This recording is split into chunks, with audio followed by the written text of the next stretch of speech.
दोस्तों, आज हम एक बहुत ज़रूरी आदत के बारे में बात करने वाले हैं। एक ऐसी आदत जिसके बिना सफलता आपकी झोली में आ ही नहीं सकती, क्योंकि इसके बिना सफल होना मुश्किल ही नहीं, नामुमकिन है। दोस्तों, एंथनी रॉबिन्स ने कहा है, it's not what we do once in a while that shapes our lives, but what we do consistently. मतलब जो हम कभी कभार करते हैं वो हमारे जीवन को आकार नहीं देता। जीवन बनता है उससे जो हम निरंतर करते हैं। हम में से कई लोग अपने मकसद के लिए बहुत अच्छी प्लानिंग करते हैं। उनमें से कुछ उस ब्लूप्रिंट के अकॉर्डिंग काम करना भी शुरू कर देते हैं, लेकिन उनमें से कई लोग थोड़े दिनों के बाद रुक जाते हैं, डिस्ट्रैक्ट हो जाते हैं। होता है ना ऐसा? मसलन अगर मैं अपना वज़न कम करने का फ़ैसला करूं तो शुरू में मैं जल्दी उठकर रोज़ सुबह टहलना, एक्सरसाइज करना और हेल्दी खाना शुरू करती हूँ, लेकिन फिर कुछ हो जाता है और मैं उसे कंटिन्यू नहीं रख पाती।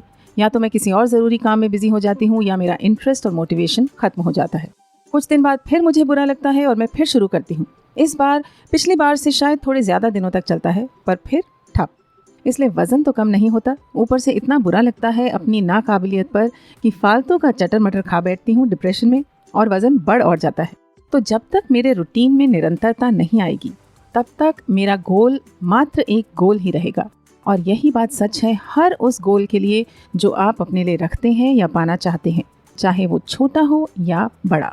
Doing something consistently and not just when you feel inspired and motivated to do it is extremely important. किसी काम में सक्सेस पाने के लिए उसे निरंतर करना बेहद ज़रूरी है, सिर्फ तब नहीं जब आपका मन करे। खरगोश और कछुए की कहानी तो सुनी है ना आप सबने। कछुए की जीतने में किसने मदद की? जी हाँ, उसकी अपनी दृढ़ता और निरंतरता ने। Consistency means focusing on the task at hand in the present moment while maintaining a long-term vision.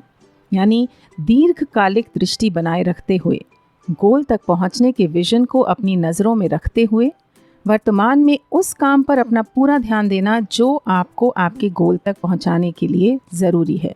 लंबा सेंटेंस था, पर थोड़ा सा पीछे जाकर फिर से सुन लीजिए, समझ आ जाएगा।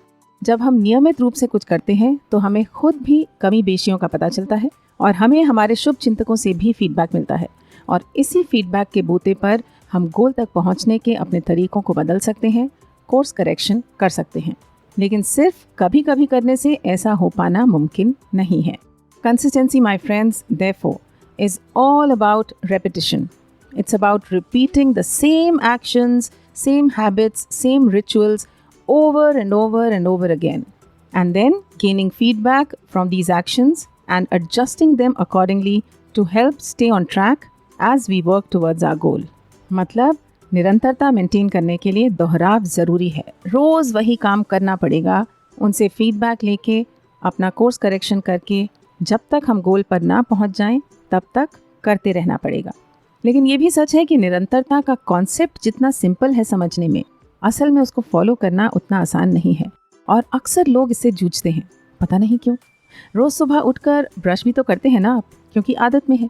खाना खाकर हाथ धोते हैं ना, क्योंकि आदत में है। और आदत में क्यों है?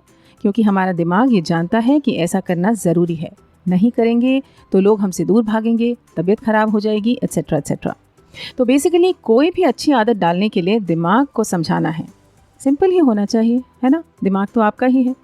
पर क्यों नहीं होता इतना सिंपल? शायद इसलिए कि डिस्ट्रैक्शंस बथेरे हैं, और लोग लॉन्ग टर्म रिजल्ट्स के लिए शॉर्ट टर्म में किसी चीज़ के साथ टिके रहने के लिए सही मात्रा में फोकस्ड, कमिटेड और डिसिप्लिन्ड नहीं होते। आजकल हम इंस्टेंट ग्रेटिफिकेशन यानी तुरंत संतुष्टि की तलाश में रहते हैं कि अभी मांगा है, अभी हो जाना चाहिए, और उसकी चाह में हम ये मानने से चूक जाते हैं कि कुछ चीज़ों में समय लगता है। जब हमें तत्काल परिणाम नहीं मिलते तो हमें उन कार्यों को लंबे समय तक जारी रखने का कोई मतलब ही नहीं दिखता। लेकिन हम ये नहीं समझ पाते कि consistency is not about obtaining quick results, it is about maintaining incremental progress over a period of time. चलिए एक एग्जाम्पल लेते हैं। अगर मैं रेगुलरली एक्सरसाइज करूँगी तो एक हफ्ते या एक महीने में 10 किलो वज़न नहीं घटेगा। अगर करती रही तो हर महीने 1 या 2 घटेगा, और शायद 5-6 महीनों में 10 किलो। अब ये बात इस दिमाग को समझा पाऊँ तो ना। कल हम आपको बताएंगे वो 3 प्रिंसिपल्स, वो 3 सिद्धांत जो किसी भी काम में कंसिस्टेंट रहने के लिए आवश्यक हैं, और फिर बताएंगे वो तरीके जिनकी मदद से आप निरंतरता को अपने जीवन का एक हिस्सा बना पाएंगे। चलिए सुन लेते हैं आज के शब्द। वंस इन अ वाइल, कुछ दिनों में एक बार, यानी कभी कभी। नाकाबिलियत यानी इनएबिलिटी। नेक्स्ट वर्ड फालतू यानी यूजलेस। चौथा इंस्पायर्ड यानी प्रेरित। फिफ्थ एक्सट्रीमली यानी अत्यंत। सिक्स्थ दृढ़ता यानी फर्मनेस और परसिवेरेंस। सेवेंथ इज मेंटेन यानी बनाए रखना। आठवां शब्द है कमी बेशी, ये उर्दू का शब्द है जिसका हिंदी में अर्थ है कम ज़्यादा होना, या इंग्लिश में वट एवर इज़ मिसिंग और इज़ एक्स्ट्रा। शुभ चिंतक यानी वेल विशर। कोर्स करेक्शन मतलब चुने हुए रास्ते या तरीके में सुधार। रेपिटेशन का मतलब दोहराव। रिचुअल्स का मतलब रिवाज। कमिटेड का मतलब प्रतिबद्ध। डिसिप्लिन का मतलब अनुशासित। इंक्रीमेंटल का मतलब वृद्धिशील, जो छोटे छोटे हिस्सों में बढ़ता है, इंक्रीज होता है। और लास्ट वर्ड प्रिंसिपल्स, PLE वाला, जिसका मतलब है सिद्धांत। कुछ शब्दों या फ्रेजेस के अर्थ हमने सुविचार बोलते हुए ही बता दिए थे, उन्हें ध्यान से सुन लीजिएगा। तो अब बताइए कितने नए शब्द सीखे। और हमारे ख्याल से इस सुविचार को आप 2 बार सुनिएगा, जिससे कि आपको पूरा अच्छी तरह से समझ आ जाए कि कंसिस्टेंसी इम्पॉर्टेंट क्यों है। हमें उम्मीद है कि आप रोज़ पुराने शब्दों की प्रैक्टिस भी कर रहे हैं। हर दिन के शब्दों को अपनी नोट्स कॉपी में लिख लें और उनकी रोज़ प्रैक्टिस करें।